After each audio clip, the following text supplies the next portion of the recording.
वंदे मातरम साथियों, जैसा कि हम बातचीत कर चुके थे आर्टिकल 12 के बारे में, हम बातचीत कर चुके थे आर्टिकल 13 के बारे में, 14, 15 के बारे में। आज हम बातचीत करेंगे आर्टिकल 16 के बारे में। आखिर क्या है आर्टिकल 16, तो इस बारे में मैं आपको बताऊंगी। और साथ ही साथ मुझे पूरा विश्वास है कि आप सभी अपने घर पर ही होंगे। मैं अपनी बात को स्टार्ट करती हूँ। आर्टिकल 16 क्या है? आर्टिकल 16 सबसे पहले जो सवाल आता है, हमें ये देखना है कि ऐसे कौन कौन से अनुच्छेद हैं जिसमें केवल भारतीयों को, केवल मूल भारतीयों को शामिल किया गया है। तो वे अनुच्छेद जो है वो है 15, 16, 19, 20 और 30, यानी कि 5 अनुच्छेद है जिसके अंतर्गत केवल मूल भारतीयों के लिए वो अधिकार है। कौन कौन से? 15, 16, 19, 20 और 30। अगले हम बातचीत करते हैं आर्टिकल 16 की कि आर्टिकल 16 क्या है। 16 के फर्स्ट क्लॉज में बताया गया है कि आर्टिकल 16 के अंतर्गत सरकारी सेवाओं, रोजगार या लोक नियोजन में सभी को समान अवसर प्राप्त है, यानी कि सरकारी नौकरियों में अवसर की समानता जो आर्टिकल 16 है इसके फर्स्ट क्लॉज में बताया गया है। अब एक तरफ तो हमको ये बताया गया है कि सरकारी नौकरियों सब चीज में अवसर की समानता है, लेकिन दूसरी तरफ हम देखते हैं कि किस प्रकार रिजर्वेशन जो है दिया गया है। तो यही आगे की बात है कि रिजर्वेशन किस प्रकार दिया गया है, कैसे डिसाइड किया हुआ है, इसका उल्लेख है, मैं आपको बताती हूँ।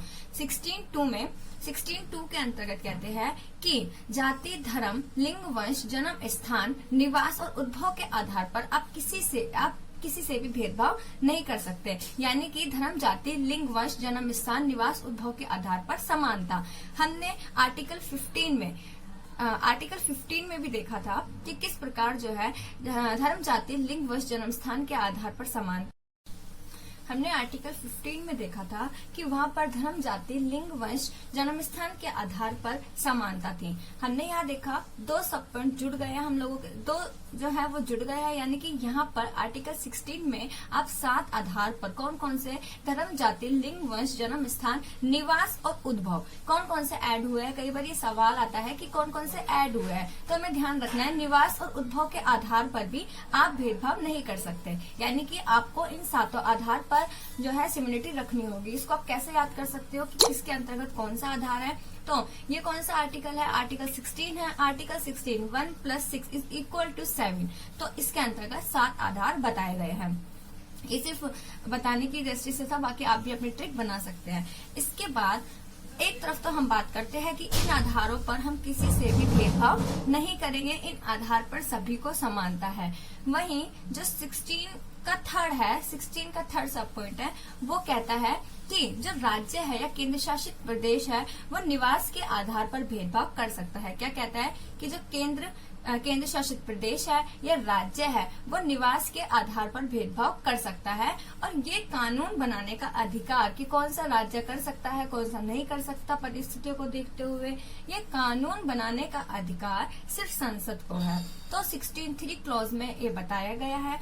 और 98वां संविधान संशोधन होता है, 98th कॉन्स्टिट्यूशन अमेंडमेंट होता है, और 16(3) क्लॉज में ही एक अमेंडमेंट होता है 98th कॉन्स्टिट्यूशन अमेंडमेंट, यानी कि 98वां संविधान संशोधन होता है, जिसके अंतर्गत कर्नाटक के राज्यपाल को हैदराबाद और कर्नाटक क्षेत्र के लिए एक अलग विकास बोर्ड गठन करने का अधिकार दिया जाता है कि आप अलग विकास बोर्ड का गठन कर सकते हो। किसको दिया गया? कई बार क्वेश्चन आता है, कर्नाटक के राज्यपाल को कौन कौन से किस के लिए? कर्नाटक और हैदराबाद क्षेत्र के लिए अलग से विकास बोर्ड गठन करने का अधिकार दिया गया। एक तरफ तो हम बात कर रहे थे 16(2) क्लॉज में कि धर्म, जाति, लिंग, वंश, जन्म स्थान, उद्भव के स्थान पर किसी से भी भेदभाव नहीं किया जाएगा। वहीं दूसरी तरफ हमने क्या किया? हमने 98 अमेंडमेंट आता है, 16(3) जो क्लॉज है वो कहता है कि आप राज्य के आधार पर, निवास के आधार पर भेदभाव कर सकते हैं। कौन कर सकता है? राज्य या विधानसभा कर सकते हैं, और ये कानून बनाने का अधिकार संविधान को है। और 98वां जो कॉन्स्टिट्यूशन अमेंडमेंट आता है उसके अंतर्गत कर्नाटक के राज्यपाल को हैदराबाद कर्नाटक क्षेत्र के लिए अलग से विकास बोर्ड गठित करने का अधिकार दे दिया जाता है। तो इस प्रकार हम समझेंगे कि 16(4) में क्या होता है। 16(4) आर्टिकल 16 के सब पॉइंट 4 में जो राज्य सेवाएं है, राज्य सेवाओं में पिछड़े और जो अपर्याप्त प्रतिनिधित्व है उनको आरक्षण दिया जाता है। क्या दिया जाता है? जो हम देखते हैं एसटी, एससी, ओबीसी जो आरक्षण मिला हुआ है वो आर्टिकल 16 की देन है। तो आर्टिकल 16 के सब पॉइंट 4 की देन है। उसमें बोला गया कि राज्य सेवाओं में पिछड़े और अपर्याप्त प्रतिनिधित्व को क्या दिया जाएगा? आरक्षण, रिजर्वेशन दिया जाएगा। आपने तो कह दिया ठीक है कि रिजर्वेशन दिया जाएगा राज्य सेवाओं में पिछड़े, लेकिन अभी पिछड़े वर्ग कौन है? अपर्याप्त प्रतिनिधित्व वाले लोग कौन है? तो वही क्वेश्चन आ जाता है। उसके लिए क्या आया? अनुच्छेद 340 के तहत क्या बोला गया? अनुच्छेद 340 में बोला गया कि ऐसे लोग जो पिछड़े हुए हैं राज्य सेवाओं में और जो अपर्याप्त प्रतिनिधित्व रखते हैं उनका एक राष्ट्रपति एक आयोग गठन करेगा ऐसे लोगों को जानने के लिए। क्या करेगा? राष्ट्रपति एक आयोग गठित करेगा। राष्ट्रपति आयोग गठित करता है अनुच्छेद 340 के तहत। उसके बाद राष्ट्रपति आयोग गठित करता है 1953 में काला कालेलकर आयोग। कौन सा? 1953 में काला कालेलकर आयोग गठित होता है जो अपनी रिपोर्ट प्रस्तुत करता है 1955 में। रिपोर्ट प्रस्तुत कब की? 1955 में। लेकिन इनकी सिफारिशों को स्वीकार नहीं किया जाता। इनकी जो भी सिफारिशें होती है उनको स्वीकार नहीं किया जाता। उसके बाद फिर 1979 में, कब? 1979 में एक मंडल आयोग बनता है, क्योंकि हमें पता है कि अब किसकी सरकार आ चुकी है। 1977 में किसकी गवर्नमेंट आ गई? 1977 में मोरारजी देसाई जी की गवर्नमेंट आ गई है। हमने देखा कि जैसे ही वो आते हैं 77 में वो आते हैं मोरारजी देसाई जी की सरकार, जनसंघ की सरकार आती है। उसके बाद किस प्रकार जो 78 होता है उसमें वो 44वें संविधान संशोधन करते हैं जिसमें संपत्ति के अधिकार को हटा देते हैं। और 79 में हम ऐसे लाइन से याद कर सकते हैं, 79 में एक मंडल आयोग बनता है, बिंदेश्वरी प्रसाद मंडल, यानी कि इसको बीपी मंडल भी कहा जाता है, मंडल आयोग भी कहा जाता है। कब इन्होंने मंडल बनाया? 1979 में। 1919 में ये सिफारिश देते हैं। अब क्योंकि इनकी सिफारिशों को काफी हद तक माना जाता है, इसीलिए हमें पता होना चाहिए कि इन्होंने क्या सिफारिशें दी। तो इनकी सिफारिशें थी कि हमारे समाज में 3743 जातियां हैं। क्या बोला? 3743 जातियां हैं। तो यानी कि पूरी जनसंख्या का उस समय का 54%। तो सरकारी नौकरी में 27% आरक्षण ओबीसी को दिया जाना चाहिए। क्या बोला गया? कि 27% जो आरक्षण है वो दिया जाना चाहिए। ठीक है, एक चीज क्लियर हो गई कि सरकारी नौकरियों में 27% आरक्षण जो है दिया जाना चाहिए। ये सिफारिश किसने की थी? ये की थी बीपी मंडल आयोग ने। कब बना था? 1979 में। और जबकि सिफारिश कब की थी? 1980 में। अब बात यह है कि आपने आयोग भी बना दिया, आपने सिफारिश भी ला दी, लेकिन इसको लागू किया गया कि नहीं किया गया? उसके बाद मोरारजी देसाई जी की सरकार के बाद आता है वीपी सिंह जी की सरकार, जिसमें इसको स्वीकार किया गया 1990 में। स्वीकार किया गया किसको? बीपी मंडल आयोग की सिफारिशों को स्वीकार किया गया, जिसके अंतर्गत क्या बोला कि 27% आरक्षण जो है ओबीसी को दिया जाएगा। 1990 से ओबीसी को 27% आरक्षण दिया गया। उसके बाद आती है नरसिंहा राव जी की गवर्नमेंट। किसकी आती है? नरसिंहा राव जी की गवर्नमेंट। वो क्या कहते हैं? 1991 में वो कहते हैं कि 27% आरक्षण जो है ओबीसी को तो देना ही देना है, साथ में 10% आरक्षण जो है वो आर्थिक रूप से पिछड़े हुए लोगों को भी देना है। किसको देना है? आर्थिक रूप से पिछड़े हुए लोगों को। तो हमारा जो सवाल गलत होता है आर्थिक रूप से पिछड़े हुए लोगों का, हमें पता है, मैंने आपको कल भी बताया था कि किस प्रकार 15(6) में आर्टिकल 15 के सब पॉइंट 6 में इसको जोड़ा गया है। 103वां संविधान संशोधन हुआ है। लेकिन जब नरसिंहा राव जी ने यानी कि 1991 में 1991 में ये बनाया था कि जो आरक्षण है वो आर्थिक रूप से पिछड़े हुए लोगों को मिलना चाहिए, तो क्या ऐसा हो पाया था? ऐसा नहीं हुआ था, क्योंकि इसे केस में चुनौती मिल गई थी। चुनौती क्या मिली थी? इंदिरा साहनी केस के अंतर्गत इसको मंडल आयोग केस भी कहा जाता है। 1992 में चुनौती मिलती है किसको? कि ठीक है, जो आरक्षण है इसके लिए चुनौती मिलती है इंदिरा साहनी केस में, मंडल आयोग केस में 1992 को, जिसके अंतर्गत 9 जजेस की पीठ बैठती है। 9 जजेस की पीठ बैठती है, जिसमें से 6 तो एक साथ बात करते हैं और 3 अलग बात कर रहे होते हैं। उसके बाद फाइनली सुप्रीम कोर्ट जो डिसीजन लेती है, क्या कहती है supreme court? Indira Sahni case आता है, वो चुनौती देता है आरक्षण को। तो उसके बाद क्या होता है, इंदिरा साहनी केस में सुप्रीम कोर्ट कहती है कि ठीक है, आपने जो 27% आरक्षण ओबीसी को दिया है, इट्स ओके, बट आपने जो 10% आरक्षण आर्थिक रूप से आर्थिक आधार पर पिछड़े हुए लोगों को दिया है, इसमें संविधान में कहीं पर भी आर्थिक कहाँ मेंशन है? मतलब इस तरीके से 10% आरक्षण को गलत ठहराया गया और जो ओबीसी को 27% का आरक्षण दिया गया है, उसको इंदिरा साहनी केस में सुप्रीम कोर्ट ने सही ठहराया। साथ ही साथ क्या बोलते हैं, सुप्रीम कोर्ट कहता है कि आप जो है रिजर्वेशन दे सकते हो, किसमें? अपॉइंटमेंट में, यानी कि आप नियुक्ति के समय तो रिजर्वेशन दे सकते हो, लेकिन आप प्रमोशन के वक्त यानी कि पदोन्नति के वक्त प्रमोशन नहीं दे सकते। बहुत अंतर शायद आपको पता होगा कि पदोन्नति क्या होता है और नियुक्ति क्या होता है। मुझे पूरी उम्मीद है कि आपको पता होगा इन दोनों का मतलब जो होता है। नियुक्ति मतलब जो स्टार्टिंग में हम आ रहे हैं, आरक्षण के थ्रू हम लोगों को सीट पर बैठाया जा रहा है, लेकिन हम सीट पर एक बार बैठ चुके हैं, उसके बाद हम लोगों का प्रमोशन जो है वो नहीं होगा, ऐसा सुप्रीम कोर्ट ने बोला। उस आरक्षण के तहत प्रमोशन नहीं होगा, ये कहा सुप्रीम कोर्ट में। यानी कि प्रमोशन यानी कि ओबीसी का 27% it's okay, appointment it's okay, but 10% आरक्षण जो आपने आर्थिक रूप से पिछड़े हुए लोगों को दिया है, नॉट ओके, एंड आपने जो प्रमोशन में आरक्षण दिया है, इट्स आल्सो नॉट ओके। ठीक है। और कहती है सुप्रीम कोर्ट कि रिजर्वेशन जो है वो 50% से अधिक नहीं होना चाहिए। क्या कहती है कि रिजर्वेशन जो है वो 50% से अधिक नहीं होना चाहिए। उसके बाद कहती है कि जो कैरी फॉरवर्ड फॉर्मूला है वो वैलिड होना चाहिए। अब हमें पता होना चाहिए, जब सुप्रीम कोर्ट ने कहा कि कैरी फॉरवर्ड फॉर्मूला जो रूल है वो वैलिड होना चाहिए, तो हमें पता होना चाहिए कि आखिर कैरी फॉरवर्ड फॉर्मूला है क्या।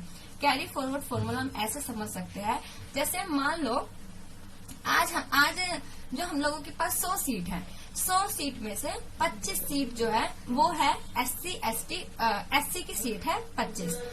अब वो इस ईयर में 25 जो है सीट नहीं भरती है, इस ईयर 25 सीट नहीं भरी, तो अब क्या होगा? क्या है कैरी फॉरवर्ड फॉर्मूला? तो जो 25% सीटें हैं, मान लो आपके पास 25% आपके पास 100 सीटें हैं, उसमें से 25 सीटें जो है वो एससी की है। और उसके बाद हम देखते हैं जो अगला आता है, यानी कि अगला ईयर आता है, उसमें 25 सीटें रिजर्व है, और जो पहले वाला ईयर था इसमें सीटें भरती है 20, यानी कि 5 सीटें खाली रह जाती है। उसके बाद हम अगले साल में देखते हैं, तो अगले साल में 25 सीटें तो जो है ही है, जो हर बार मिलती है। उसके अलावा हमारी जो पिछली सीटें खाली रह गई थी 5 सीटें, वो इसमें इंक्लूड हो जाती है, यानी कि हो गई 30 सीटें। और अगर मान लो इसमें 10 सीटें खाली रह जाती है, अब इसी में 20 भरी, अगले साल अगर हमारे पास 30 सीट हो जाती है, लेकिन ये इस प्रकार बढ़ जाती है कि 50% से अधिक हो जाए, तो क्या होगा? कैरी फॉरवर्ड जो फॉर्मूला है वो नहीं माना जाएगा, क्योंकि इसने क्या बोला कि जो रिजर्वेशन है वो 50% से एक्सीड नहीं होना चाहिए, और कैरी फॉरवर्ड फॉर्मूला माना जाएगा, लेकिन लिमिटेशन में रहते हुए। किसकी लिमिटेशन में रहते हुए? 50% जो हम लोगों का रिजर्वेशन है इसकी लिमिट में रहते हुए। इतनी बात समझ में आ गई। उसके बाद एक और चीज कहता है सुप्रीम कोर्ट, कहता है कि 27% आप दे रहे हो, ठीक है, ओबीसी को आरक्षण, लेकिन हमें इसमें क्या करनी चाहिए? नॉन क्रीमिलियर और क्रीमिलियर की पहचान करनी चाहिए। क्या है नॉन क्रीमिलियर? जब भी हम कोई फॉर्म भरते हैं तो हमें उसमें बताना पड़ता है कि हम क्रीमिलियर में आते हैं कि नहीं आते। तो इसकी जांच कौन करेगा? इसकी पहचान कौन करेगा? तो इसकी पहचान के लिए रामनंदन समिति बनती है, रामनंदन कमेटी बनती है 1993 में। ध्यान रखना है, क्रीमिलियर नॉन क्रीमिलियर की पहचान के लिए जो समिति बनती है वो है रामनंदन समिति। 1993 में इसको बनाया जाता है। ये सब हो गया। हमने देखा कि किस प्रकार जो है सुप्रीम कोर्ट कहती है इंदिरा साहनी केस में कि आरक्षण का कैसे कैसे होगा, पदोन्नति नियुक्ति का क्या होगा, 50% से एक्सीड नहीं होना चाहिए, और साथ ही साथ कैरी फॉरवर्ड वैलिड होगा, और साथ ही साथ कहती है कि क्रिमिनल नॉन क्रिमिनल की पहचान होनी चाहिए, जिसके लिए रामनंदन कमेटी बनाई गई। उसके बाद सरकार द्वारा कुछ कदम उठाए गए। सरकार ने क्या क्या कदम उठाए, और जो कदम थे वो जुड़ जाते हैं 16 के 4 के कै में, यानी कि 16(4)A भी आप इसको बोल सकते हैं। इसका क्लोज जुड़ जाता है ए और बी। तो कौन कौन से कदम थे, ये सारी चीजें हो गई। उसके बाद क्या में क्या कहता है, एक तरीके से आप बोलोगे कि सुप्रीम कोर्ट को ही सरकार ने चुनौती दे दी। क्या चुनौती दे दी? 77वां अमेंडमेंट आता है 1995 में। 77वां अमेंडमेंट आता है 1995 में, जो कहता है कि एसटी और एससी के लिए प्रमोशन में भी रिजर्वेशन लागू होगा। एक तरफ सुप्रीम कोर्ट कहती है कि जो प्रमोशन में आप आरक्षण नहीं दे सकते, अपॉइंटमेंट में आप आरक्षण दे सकते हैं, वहीं सुप्रीम कोर्ट के आदेश को या सुप्रीम कोर्ट के डिसीजन को जो सरकार होती है वो चुनौती दे देती है और अमेंडमेंट ले आती है, 77वां अमेंडमेंट लाती है और कहती है कि एसटी और एससी के लिए प्रमोशन में भी रिजर्वेशन दिया जाएगा। ठीक है भाई, अब सरकार ने डिसीजन ले ही लिया। तो उसके बाद 16(4)B आता है, उसमें भी अमेंडमेंट जुड़ता है। जैसे कि हम देखेंगे इसी बीच में एक केस आता है, तमिलनाडु में 69% आरक्षण दिया जाता है। जो ये वैसा कदम नहीं था, लेकिन फिर भी मैं आपको बताऊंगी। जो 76वां कॉन्स्टिट्यूशन अमेंडमेंट आता है, इसमें तमिलनाडु राज्य की परिस्थितियों को देखते हुए वहां पर 69% आरक्षण आ जाता है। जबकि सुप्रीम कोर्ट ने क्या कहा था, 1992 में सुप्रीम कोर्ट का जो डिसीजन आया, सुप्रीम कोर्ट ने कह दिया था कि जो आरक्षण है वो 50% से एक्सीड नहीं होना चाहिए। यहाँ पर क्या हुआ, 76 अमेंडमेंट आता है और इसमें तमिलनाडु में 69% आरक्षण है। तो होता क्या है, इसके बाद एक और अमेंडमेंट आता है जिसको 16(4)B बोलते हैं। इसके अंतर्गत 81वां जो कॉन्स्टिट्यूशन अमेंडमेंट आता है 2000 में, यानी कि कौन सा ईयर है, ईयर है 2017-2000 में, जिसमें वाजपेयी जी की सरकार आती है, मैंने आपको बताया था। तो इसके अंतर्गत कैरी फॉरवर्ड की स्थिति में रिजर्वेशन 50% अबव हो सकता है, ऐसा कहा जाता है। क्या कहा जाता है कि जब हम कैरी फॉरवर्ड करते हैं, जो हम एग्जाम्पल दिया था आपको कि सीट्स बच जाती है, जो कैरी फॉरवर्ड आपको फॉर्मूला दिया है उसके अंतर्गत आप क्या कर सकते हो, रिजर्वेशन जो है वो 50% से एक्सीड हो सकता है। जबकि सुप्रीम कोर्ट ने क्या कहा था, carry forward rule it's okay, दे सकते हो। 16(5) क्लॉज की हम बात करें तो इसके अंतर्गत जो धार्मिक संस्थान है, जो रिलीजियस इंस्टीट्यूट्स है, इसके अंतर्गत आरक्षण को लागू किया जा सकता है, ऐसा प्रावधान है। हम 16(6) की बात करें तो वो रिसेंटली ऐड हुआ है। मैंने आपको कल भी बताया था, जब मैं 15(6) आपको बता रही थी, आर्टिकल 15(6) जब मैं आपको बता रही थी कि क्या था, उसके अंतर्गत मैंने बताया कि 103वें संविधान संशोधन के अंतर्गत जो आर्थिक रूप से पिछड़े हुए लोग थे उनको भी 10% आरक्षण दिया गया है। सेम वही 16(6) में भी ऐड होगा। क्या, आर्थिक आधार पर 10% आरक्षण का हमें पता होना चाहिए, क्योंकि रिसेंटली 2019 में ही हुआ है 103वां कॉन्स्टिट्यूशन अमेंडमेंट। जो कौन से संशोधन विधेयक में हुआ है, तो ये था 124वां संशोधन विधेयक। ये सारी चीजें हमें पता होनी चाहिए। अब वर्तमान में क्या है, वर्तमान की हम स्थिति में देखें तो एससी को 15% आरक्षण, एसटी को 7.5% आरक्षण। हम देखें जो जनरल है, जनरल कौन से, आर्थिक रूप से पिछड़े हुए लोग, उनको 10% आरक्षण। जनरल का मतलब वो नहीं है, जनरल मतलब आर्थिक रूप से पिछड़े हुए लोग को 10% आरक्षण, ओबीसी को 27% आरक्षण। तो टोटल कितना हो गया, टोटल हो गया 59.5% आरक्षण। लेकिन हमें ध्यान रखना है, जब तक आर्थिक रूप से पिछड़े हुए लोगों को आरक्षण नहीं दिया गया था तो आरक्षण कितना था, 49.5%। लेकिन जब हमने 10% आरक्षण बढ़ा दिया, किसका बढ़ा दिया, आर्थिक रूप से पिछड़े हुए लोगों का, तो आरक्षण कितना हो गया, 59.5% हो गया।